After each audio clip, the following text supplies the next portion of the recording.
Hello guys, have you all? Welcome back to our channel. జనరల్గా మన daily లైఫ్లో మనం చాలా రకాల వర్డ్స్ అండ్ సెంటెన్సెస్ అనేవి యూజ్ చేస్తూ ఉంటాం కదా. సో అలాంటి వర్డ్స్ అండ్ సెంటెన్సెస్లో నుంచి నేను కొన్ని వర్డ్స్ తీసుకొని వాటికి సంబంధించిన కొన్ని ఎగ్జాంపుల్ సెంటెన్సెస్ అనేవి మీకు క్లియర్గా చెప్తాను.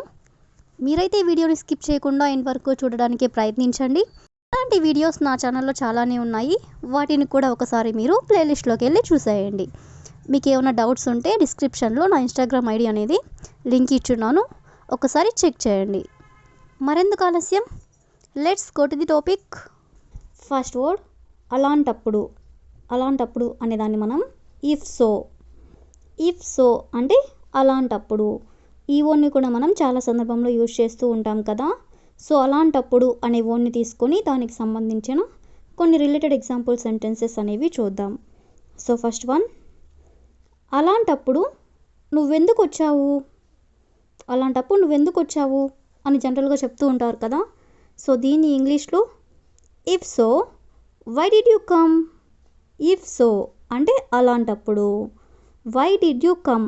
వై డిడ్ యూ కమ్ అంటే నువ్వెందుకు వచ్చావు అంటే ఆల్రెడీ వచ్చేసావు, ఎందుకు వచ్చావు అని అడగాలి. కాబట్టి ఇది పాస్ట్కి సంబంధించింది కాబట్టి డిడ్ అనే హెల్పింగ్ వెర్బ్ అనేది మనం యూజ్ చేస్తామన్నమాట. డిడ్ వచ్చినప్పుడు వెర్బ్ అనేది V1, సో కమ్ అనే వెర్బ్ అనేది వస్తుంది.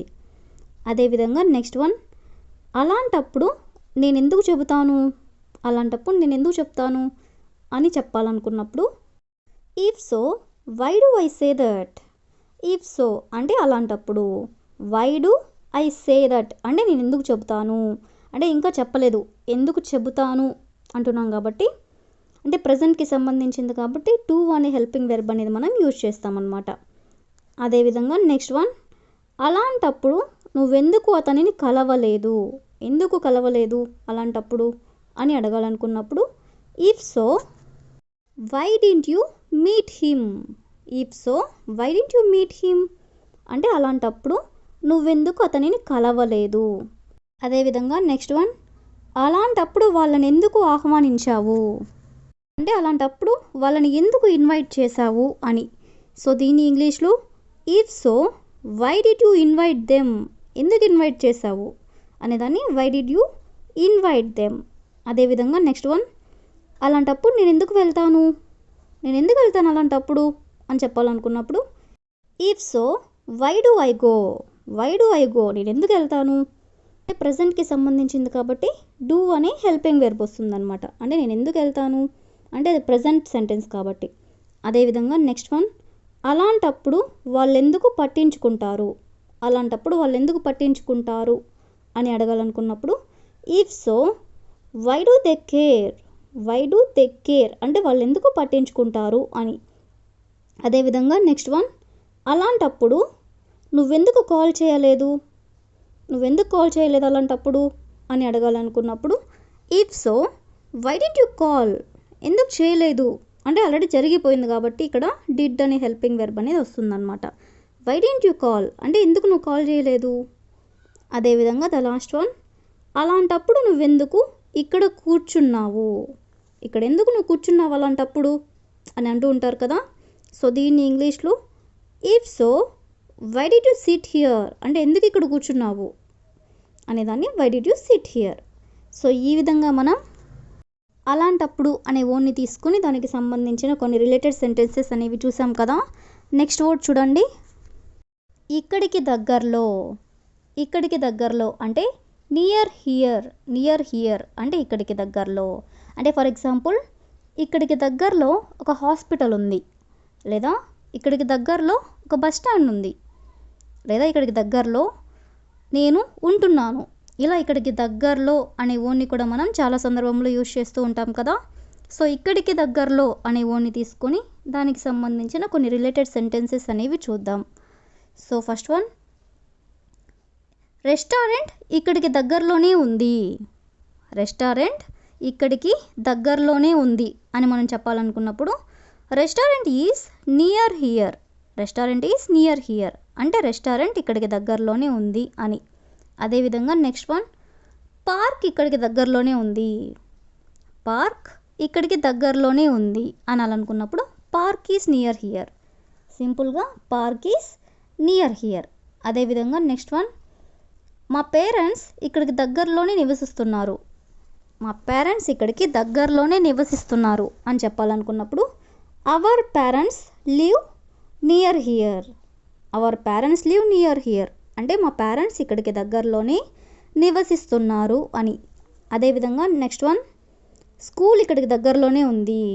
స్కూల్ ఇక్కడికి దగ్గరలోనే ఉంది అని చెప్పాలనుకున్నప్పుడు school is near here. School is near here అంటే స్కూల్ ఇక్కడికి దగ్గరలోనే ఉంది అని. అదేవిధంగా నెక్స్ట్ వన్, సూపర్ మార్కెట్ ఇక్కడికి దగ్గరలోనే ఉంది. సూపర్ మార్కెట్ ఇక్కడికి దగ్గరలోనే ఉంది అని చెప్పాలనుకున్నప్పుడు supermarket is near here. అదేవిధంగా నెక్స్ట్ వన్, బస్ స్టాప్ ఇక్కడికి దగ్గరలోనే ఉంది అంటే bus stop is near here అంటే బస్ స్టాప్ ఇక్కడికి దగ్గరలోనే ఉంది. నెక్స్ట్ సెంటెన్స్, హాస్పిటల్ ఇక్కడికి దగ్గరలోనే ఉంది అని చెప్పాలనుకున్నప్పుడు hospital is near here. Next one, నేను ఇక్కడికి దగ్గరలోనే నివసిస్తున్నాను అని చెప్పాలనుకున్నప్పుడు ఐ లివ్ నియర్ హియర్ అంటే నేను ఇక్కడికి దగ్గరలోనే నివసిస్తున్నాను అని.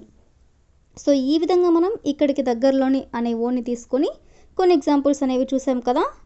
నెక్స్ట్ వర్డ్ చూడండి, అన్నీ. అన్నీ అంటే ఎవ్రీథింగ్ అంటే ప్రతిదీ కూడా.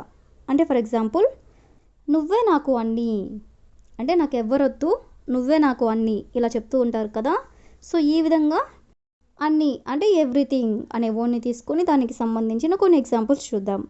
సో ఫస్ట్ వన్, వ్యాపారమే వాళ్ళకు అన్నీ అంటే వాళ్ళకి వ్యాపారమే అన్నీ అని.